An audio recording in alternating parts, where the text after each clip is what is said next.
এই আইন যদি আমাদের মধ্যে এইখানে ইমপ্লিমেন্ট হয়, অর্থাৎ কথায় আমাদের রাজ্যে এবং অন্যান্য রাজ্যে, সেক্ষেত্রে কিন্তু পরবর্তী সময় প্রত্যেকটি সংখ্যালঘু মানুষ কিন্তু ভুক্তভোগীর আওতায়। ওয়াকফ বিল আন্দোলনের সঙ্গে এই সমস্ত ঝুট ঝামেলাগুলো বহিরাগত কোনো শক্তির মাধ্যমে ঘটানো হচ্ছে। অসাংবিধানিক একটা কালো আইন নিয়ে এসে আমাদের ধর্মীয় বিশ্বাস আস্থার উপরে আঘাত হানছে। উপরন্তু আমাদের যদি তারা উন্নতি সত্যিকারে চেয়েছিল, তাহলে তারা কেন, এই মানুষদেরই তো টাকা ছিল, কালো টাকাগুলো তারা আজও কেন উদ্ধার করে নিয়ে আসতে পারলো না? আজও কেন তারা আদানি, তারা আজও কেন নীরব মোদীর টাকাগুলোকে ফেরত নিয়ে আসতে পারলো? এই গণতান্ত্রিক ভারতবর্ষে মুসলমানদের জন্য যে ওয়াকফ অ্যামেন্ডমেন্ট বিল করা হলো, আসলে এই মুসলমানদের জন্য এটিকে খুবই বিপজ্জনক, কি মনে করেন? যে বর্তমান দিনে ওয়াকফ বিল সংশোধনী বিল নিয়ে আসা হয়েছে, সেটা আমাদের মুসলমানদের উপরে কতটা প্রভাব ফেলবে, অর্থাৎ আমাদের জীবনযাত্রায় এবং আমাদের ধর্মীয় বিশ্বাস আস্থাতে কতটা ইম্প্যাক্টফুল, সেটা আমরা স্বল্প পরিসরে সাধারণ মানুষ যারা মানবপ্রেমিক এবং যারা সম্প্রীতির সাথে বসবাস করতে চায় এবং যারা ভারতবর্ষের উন্নতি চায়, তাদের ক্ষেত্রে আমি দু চার কথা বলতে চাই। সেটা হলো, এই তারা যে আইনটি নিয়ে এসেছে, যে বিষয়ের উপরে ভিত্তি করে সাধারণ মানুষকে অন্ততপক্ষে তারা বোকা বানাচ্ছে, এটা আমরা অন্যান্য আইনগুলির পরিপ্রেক্ষিতে এটা আমরা খুব সহজেই বুঝতে পারি। তারা যে টোপটা দিয়েছে, সেই টোপটা হলো যে সাধারণ মুসলিম যারা রয়েছে, সেই দরিদ্র মুসলিমরা এই ওয়াকফ বিল আগে যা ছিল সেটাতে তারা বঞ্চিত হয়েছে। হ্যাঁ, কিছু কিছু ক্ষেত্রে বঞ্চিত হয়েছে, সেটা আমরা স্বীকার করি, কিন্তু মুসলিমদের এই যে বঞ্চিত হয়ে যাওয়াটাকে কেন্দ্র করে ওয়াকফ বিলের যে সংশোধনী এনে আমাদের মুসলিমদের ওয়াকফের বিষয় সম্পর্কে কুরআন হাদিস সম্মিলিত যে ধর্মীয় আমাদের রীতিনীতি ছিল, সেটাকে সম্পূর্ণরূপে বুড়ি আঙুল দেখিয়ে আমাদের ধর্মীয় আস্থার উপরে আক্রমণ করে এই সরকার বারংবার আমাদের সমস্ত কিছু বিশ্বাস আস্থার উপরে আক্রমণ করে আমাদেরকে যে অতিষ্ঠ করেছে, আমরা বর্তমান দিনে ভীষণ রকমভাবে বিপন্ন এবং আমরা আতঙ্কিত। কেন আমরা এখন আতঙ্কিত হয়ে গেছি? আমাদের দানকৃত যে সম্পত্তি ছিল সেইগুলি সব ওয়াকফ নামে পরিচিত। সেইগুলো কখনো মৌখিক আকারে দেওয়া হয়েছে, কখনো লিখিত আকারে দেওয়া হয়েছে। যেইগুলো মৌখিক আকারে দেওয়া হয়েছে, ওরা এখন ওই আর্টিকেলের মধ্যে যে ডকুমেন্টেশনের কথা বলা হয়েছে, ওই মৌখিকগুলোর আমরা ডকুমেন্টেশন দিতে পারবো না। তার ফলে ওরা আমাদেরকে যে উদ্দেশ্যই দেখাক, যে প্রলোভনই দেখাক, আমাদের ওই সম্পত্তিগুলি অচিরেই সরকারি সম্পত্তি হয়ে যাওয়ার পর আমাদের জীবনের অন্যান্য জায়গায় যে বিশৃঙ্খলতা দেখা যাচ্ছে, গোরস্থান এবং মাদ্রাসাতে তালা চাবি ঝুলিয়ে দেওয়ার যে চিত্রপট ফুটে উঠছে, তাতে করে আমরা খুবই আতঙ্কিত যে বর্তমান দিনে আমাদের যে ওয়াকফ সম্পত্তি রয়েছে জনহিত কল্যাণের জন্য, সেগুলি আমাদের জন্য অচিরে হাতছাড়া হয়ে যাবে। তাই আমরা তীব্রভাবে আমাদের যতক্ষণ প্রাণ থাকবে আমরা এই কালা আইনের বিরুদ্ধে, ওই সরকারের বিরুদ্ধে যারা একঘেয়েমিভাবে একটি সম্প্রদায়কে আক্রমণ করে যাচ্ছে, আমরা তাদের বিরুদ্ধে আমাদের অবস্থানে অনড় থাকব এবং আমরা ওই আইনের বিরুদ্ধে যাতে তারা ওই আইনকে প্রত্যাহার করে নেয় অবিলম্বে, আমরা সেই জন্য প্রত্যেকটি মানুষ আমরা এর বিরুদ্ধে তীব্র সোচ্চার হয়ে আমরা প্রতিবাদের ঝড় তুলি। আমরা দেখতে পাচ্ছি পশ্চিমবঙ্গের বহু অনেক জায়গাতে, বিশেষ করে মোথাবাড়ি, জঙ্গিপুর, এরকম অনেক জায়গাতে, মুর্শিদাবাদের দেখতে পাচ্ছি একটা ভয়াবহ পরিস্থিতি তৈরি করছে। আসলে এই ওয়াকফ বিল নিয়ে কি এই পরিস্থিতি তৈরি করা হচ্ছে, না শুধুমাত্র এটা রাজনৈতিক ফায়দা তোলার জন্য এরকম মিথ্যা প্রপাগান্ডা ছড়ানো হচ্ছে, কি বলবেন? অবশ্যই এটা একটা মিথ্যা প্রপাগান্ডা, কারণ ওয়াকফ বিলের সঙ্গে, ওয়াকফ বিল আন্দোলনের সঙ্গে এই সমস্ত ঝুট ঝামেলাগুলো বহিরাগত কোনো শক্তির মাধ্যমে ঘটানো হচ্ছে। কারণ যারা প্রতিবাদী তারা এই ধরনের প্রতিবাদ কখনোই করে না। বহিরাগত শক্তি তাদের রাজনৈতিক ফায়দা এবং রাজনৈতিক অভিসন্ধিকে পূরণ করার জন্য বহিরাগত শক্তির মাধ্যমে এই সমস্ত বিষয়গুলোকে ঘটাচ্ছে। কারণ আমরাও প্রতিবাদ করি, আমাদের প্রতিবাদের ধারণা কিন্তু অন্যরকম। কারণ আমরা এখানে হিন্দু মুসলমান ভাই ভাই হিসেবে থাকি।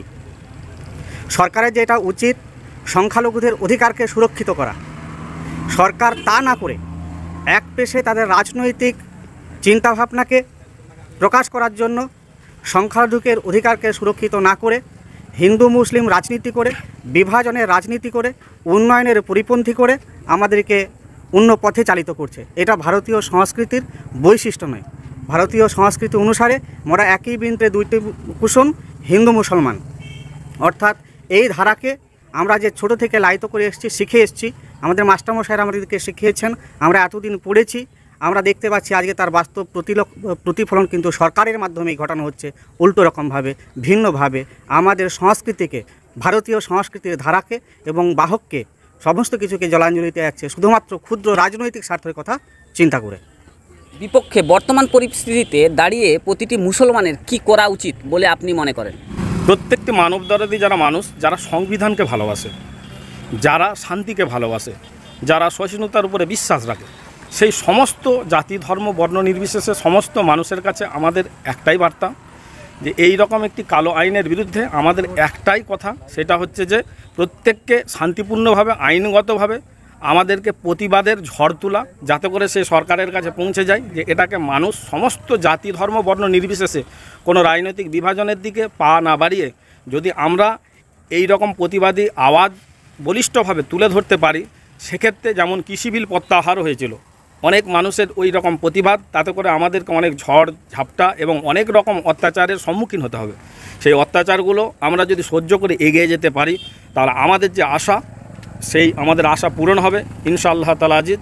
তাতে করে এই সংখ্যালঘুরা তার সাথে অন্যান্য যারা মানবদরদী মানুষ, তাদের সম্মিলিত প্রয়াসে অবিলম্বে ওয়াকফ সংশোধনী বিল প্রত্যাহার হবে, এই আশা রেখে আমি প্রত্যেক মানুষকে নিজেদের প্রতি দৃঢ় বিশ্বাস এবং সমস্ত রকম ভেদাভেদ, সমস্ত রকম কুচিন্তা, সমস্ত রকম রাজনৈতিক ষড়যন্ত্রের প্রতারণার থেকে যাতে নিজেরা বেঁচে ঐক্যবদ্ধভাবে দলবদ্ধভাবে একটি বিষয়ের উপরে আমরা প্রত্যেকেই এই ওয়াকফ বিলে বঞ্চিত হব।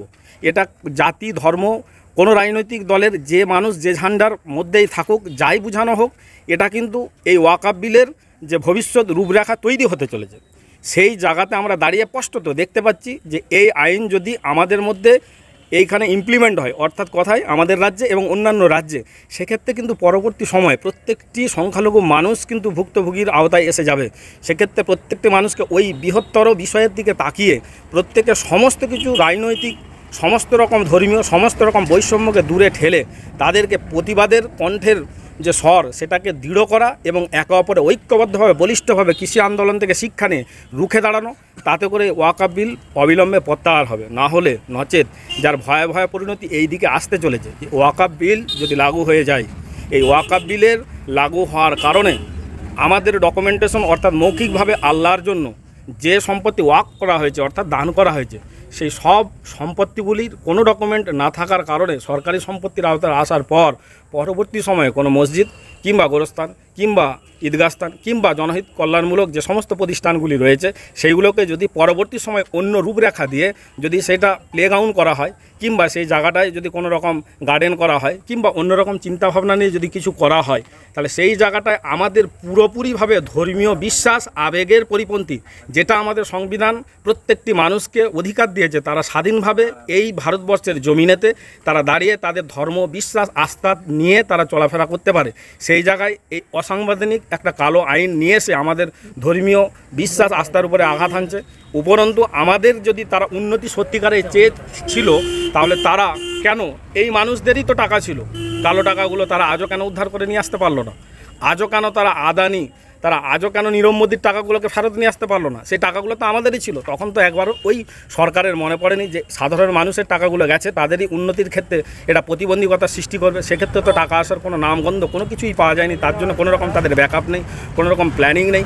সেই জায়গায় দাঁড়িয়ে শুধুমাত্র আমাদের মুসলিমদের সম্পত্তিকে কেড়ে নেওয়ার একটি সূক্ষ্ম ষড়যন্ত্রের জাল বিছিয়ে সাধারণ আমাদের সমস্ত মানুষদেরকে বোকা বানিয়ে এবং বিশেষত রাজনৈতিক ফায়দা লুটার জন্য তারা হিন্দুত্ব ভোটকে এক কাছে করে হিন্দুত্ব আর মুসলিমত্ব এই ধাপ্পাবাজি দিয়ে সাধারণ মানুষের বিভাজন করে এই ভারতবর্ষে একটা এমন পরিস্থিতি সৃষ্টি করছে, যাতে করে বিশেষত আমরা সংখ্যালঘু প্রত্যেকটি মানুষ আজ আতঙ্কিত। আপনার নাম পরিচয়? আমার নাম হলো আব্দুর রশিদ মণ্ডল, আমি ললিতগঞ্জ নিবাসী, অর্থাৎ আমি ললিতগঞ্জের বাসিন্দা, এবং আমি পেশাতে একজন ব্যবসায়ী এবং কৃষি, আর আমি মাস্টার ডিগ্রি করেছি।